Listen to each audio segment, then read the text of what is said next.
네, 법원이 이명박 전 대통령에 대한 구속영장을 발부했고 이로써 이 전 대통령은 헌정사상 네 번째로 구속된 전직 대통령이라는 불명예를 안게 됐습니다. 네, 관련 소식 손정혜 변호사와 함께 나눠보겠습니다. 어서 오십시오. 네, 어서 오십시오. 안녕하세요. 예.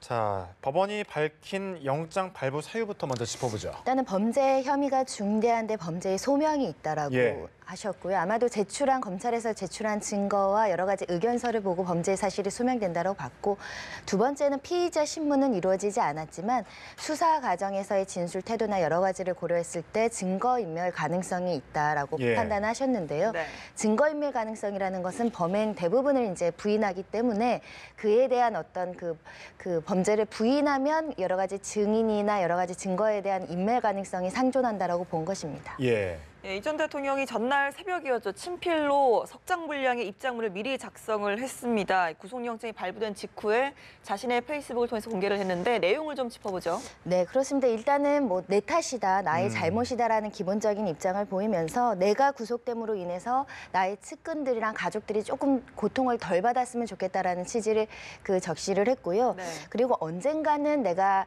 할 수 있는 할 말을 할 날이 오기를 기대한다라는 취지도 적혀 있었고, 말미에는 나는 그래도 대한민국을 위해서 기도를 하겠다라는 내용을 하고 있어서 아마도 본인이 구속을 예감하고 아마 하루 전 새벽인 것 같은데요. 구속될 것을 예감을 하고 소회나 이런 것들을 밝혔던 것으로 보이고요. 일단 내가 제대로 이렇게 소홀히 했고 많은 노력을 했지만 이렇게 구속되는 상황에 대한 어떤 소회라고 보입니다. 예. 이 전 대통령이 구속이 되면서 이제 앞으로의 예상 형량에도 관심이 좀 모이거든요. 어떻게 보십니까? 일단 뇌물 액수가 굉장히 많습니다. 예. 전부 유죄가 나온다고 한다면 일단은 110억으로 뇌물 액수가 특정되어 있고 횡령은 350억 원이거든요. 예. 법정형은 징역 10년 이상 무기징역으로 이제 구성이 되어 있는데 범죄가 굉장히 많기 때문에 이게 2분의 1 또 가중돼서 형량이 정해질 수 있거든요. 그럼 최소 수년 이상의 실형이 나올 것이 불가피하지 않을까라는 생각이 들고요. 일단 무기징역까지 선고할 수 있는 상황이기 때문에 모두 유죄가 될지 일부는 무죄가 나올지에 따라 다르겠지만 아주 중형이 예상되지 않을까 예상이 됩니다. 예. 네, 알겠습니다. 검찰 수사가 본격화되면서 정치 보복이다라는 주장을 폈고요. 또 검찰 수사에서 모르쇠로 일관을 하던 점이 박근혜 전 대통령과 상당히 겹쳐 보인다 이런 이야기 나오고 있습니다. 그렇습니다. 검찰에서는 굉장히 확실한 물증이 있음에도 불구하고 부인하는 부분에 있어서 반성하지 않는 태도, 증거인멸 가능성을 굉장히 강조했었는데요. 네. 박근혜 대통령도 마찬가지로 대부분의 모든 사실을 부인하고 인정하지 않았습니다. 아마 이런 전략은 법원에도 그대로 이어질 것이라고 보이는데요. 네. 박근혜 전 대통령은 사실은 어느 순간부터 형사재판에 참석하지 않고 불출석한 상태에서 재판을 받지 않았습니까? 예.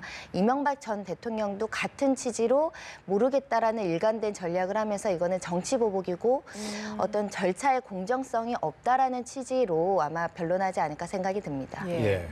박 전 대통령처럼 이제 검찰은 신병을 확보했으니까 구치소로 찾아가게 되는 옥중 조사를 또 펼치게 될 거란 보도도 앞서 있었는데요. 예. 경호상의 문제 때문에 아마 검찰청으로 소환 조사하는 것보다는 예. 옥중 조사가 더 효율적이라고 판단을 할 것이고요. 네.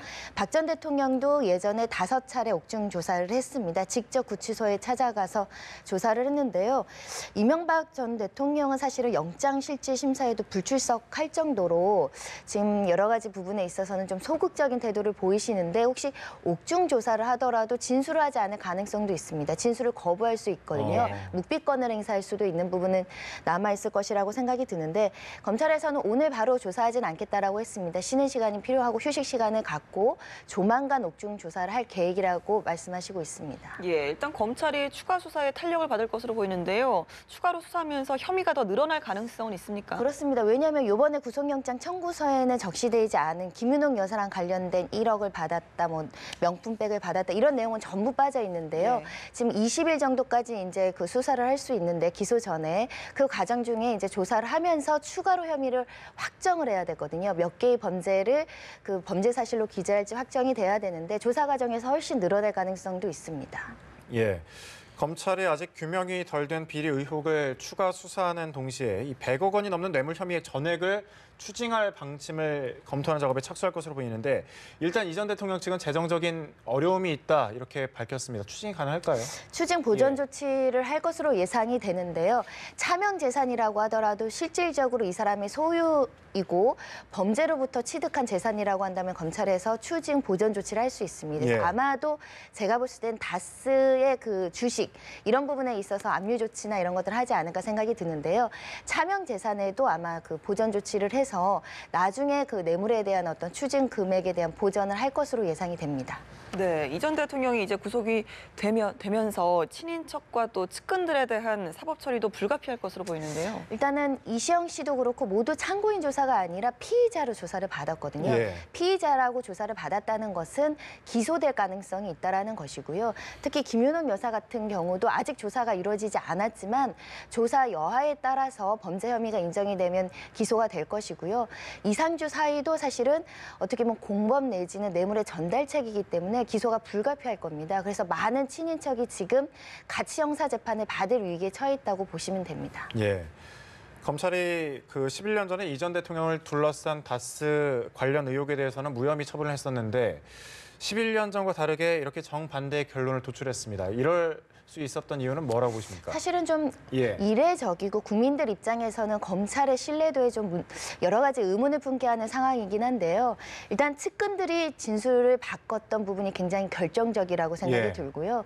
11년 전에는 다 다스는 이명박 전 대통령 것이 아니다라고 했던 측근들이 이제는 진실을 얘기하고 사법 정의를 실현하게끔 협조하는 부분이 가장 컸다라고 생각이 들고요. 네. 그런 진술의 변화 때문에 검찰에서 여러 가지 압수수색을 통해서 일부 또 물증을 확보한 것도 결정적이라고 보이는데 결국은 이렇게 그럼 측근들이 왜 진술을 바꿨을까를 생각해 보면 결국은 권력의 힘 그리고 진실을 은폐하려는 여러 가지 힘이 과거에는 너무 강한 수준으로 작동을 했었고 지금은 그래도 진실을 밝히고자 했던 여러 사람들의 노력이 있었던 것은 아닌가라는 생각이 듭니다. 예, 일단 사안이 사안인 만큼 워낙 중대하고 또 방대해서 증인만 500명이 넘는다고 들었습니다. 앞으로의 재판 과정은 어떻게 진행이 될까요? 박근혜 전 대통령 같은 경우도 증인이 너무 많아서 사실은 그 6개월이라는 시간 동안 못해서 구속영장을 다시 발부하고 이런 문제가 있지 않았습니까? 네. 아마 이명박 전 대통령도 500명이나 되는 증인들을 소환해서 증인 신문을 하고 변론을 하려면